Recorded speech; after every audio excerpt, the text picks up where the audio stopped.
जांच टीम इलाके का सर्वे कर ही रही थी कि अचानक पहाड़ी के ऊपर से एक सिक्योरिटी रोबोट तेजी से नीचे आ गया। उसे पहले ही खतरे का अंदाजा हो गया था, लेकिन साइंस टीम इतनी नजदीक थी कि कोई भाग नहीं पाया। तभी जमीन से निकला विशाल कीड़ा बिनामक सीधे उसी रोबोट पर टूट पड़ा और उसे निगल गया। उस दैत्य के पास खून से सना जबड़ा था, मगर रोबोट भी खाली हाथ नहीं था। उसके पास दो बड़ी गन्स थी। उसने बिना रुके फायरिंग शुरू कर दी। लगातार गोलियों की बरसात से दैत्य बुरी तरह घायल हुआ और गरजते हुए वापस जमीन के अंदर चला गया। खतरा फिलहाल टल गया था, लेकिन वो कभी भी फिर लौट सकता था। रोबोट ने तुरंत घायल वैज्ञानिक को कंधे पर उठाया और पीछे हटने लगा। एक और सदस्य डर के मारे जम गया। वह कीड़े से नहीं बल्कि रोबोट के जख्मों और उनमें से निकलती आवाजों से सहमा हुआ था। माहौल संभालने के लिए रोबोट ने वो किया जो किसी और मशीन ने कभी नहीं किया। उसने इंसानी चेहरा दिखाकर साथी को सांत्वना दी। यह तरीका असरदार रहा। इसी बीच आसमान में मंडरा रही बाकी यूनिट शटल लेकर नीचे आ गई। डॉक्टर को तुरंत स्टेबल करो, रिसर्च इक्विपमेंट बाद में। रॉब प्लीज, इक्विपमेंट से ज्यादा जरूरी उनकी जान है। रोबोट उलझ गया। अब तक जिन इंसानों की उसने सर्विस की थी वे महंगे उपकरण बचाने के लिए जान तक दांव पर लगा देते थे, लेकिन ये लोग उल्टे थे और यही सबसे बड़ा खतरा था, क्योंकि उसने अपने अंदर इंसानियत दिखा दी थी। अगर ये रिपोर्ट ऊपर तक पहुंच गई तो उसे तुरंत नष्ट कर दिया जाएगा। आप सोचेंगे वो भाग क्यों नहीं गया? कुछ दिन पहले खनिकों ने उसका हाथ फैलवाकर फ्लेमथ्रोवर से जला दिया था। उसके दिमाग में मौजूद गवर्नर मॉड्यूल उसे रोकता था, लेकिन उसी पल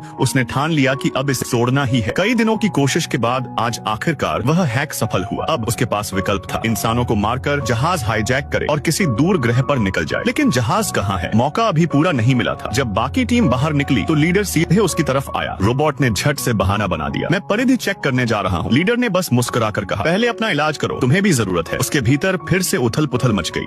गुला ने ब्रेन लिंक से सबको रिकॉर्डिंग दिखा दी। ये रोबोट अपने प्रोग्राम से बाहर जाकर बिहेव कर रहा है। अगर ये गड़बड़ी न होती शायद आज हमारी जान खतरे में नहीं पड़ती। बाकी लोग भी खुलकर उसी के सामने इस पर चर्चा करने लगे। यह बेहद रिस्की था। फिर भी रिपेयर करते वक्त उसने एक और काम किया। चुपके से अपना पसंदीदा सीरियल देखने लगा, रोबोट की मोहब्बत और बिछड़ना। तभी लीडर ने बुला लिया। उसकी आर्मर अब भी अधूरी थी। वह झिझकते हुए पहुंचा। क्या सबने सच जान लिया? लेकिन लीडर ने बस कहा, ब्रावो, गुड जॉब। उसने प्रोग्रामिंग के मुताबिक ठंडा जवाब दिया, ये मेरा काम है। भीतर से वह बेचैन था। टीम ने उससे सर्वे मैप भी चेक करवाया। कुछ पॉइंट्स गलत थे। सबको शक हुआ कि यह किसी की साजिश है, मगर कुछ का मानना था कि वह विशाल कीड़ा बस नेचर का हिस्सा था। रोबोट ने सोचा निकल लेना चाहिए, लेकिन लीडर ने रोक लिया। तुम जहाज पर हमारे साथ रहो। उसे फिर से शक हुआ कि ये भी टेस्ट है। रात को उसने सबका बर्ताव गौर से देखा। घायल साथी होश में आया तो डॉक्टर के चेहरे पर सुकून दिखा। लीडर अकेले बैठा हादसे से परेशान था। इंसानों की ये सच्ची फीलिंग सीवी के किरदारों से कहीं गहरी थी। फिर अचानक लीडर उसके कमरे में आया। सब ठीक है ना तुम्हारे साथ? साधारण सा सवाल था, लेकिन रोबोट के दिमाग में बम फट गया। क्या उसे सब पता चल गया? क्या गवर्नर मॉड्यूल की सच्चाई सामने आ गई? वो नजरें चुराने लगा। लीडर बाहर निकला और रोबोट फिर से उस खतरनाक 7 सेकंड की झलक याद करने लगा।